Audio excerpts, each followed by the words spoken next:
Осмото е въпрос, вече отговарям за 50 000 пъти, сигурно съм отговорила, но ще отговоря, ще днес заради теб.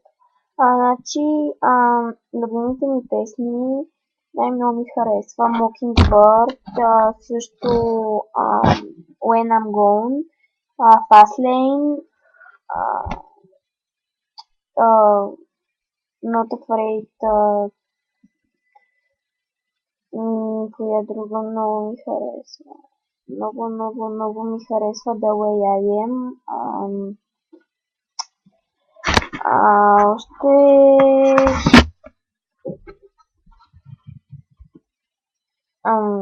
Eminem. Значи, това са ми любимите на Eminem. Най-вече тях обожавам ги. I love the way you like, да ви забравих тази песен направо, бях се разчала в нея. Да, и това е смисъл, окей.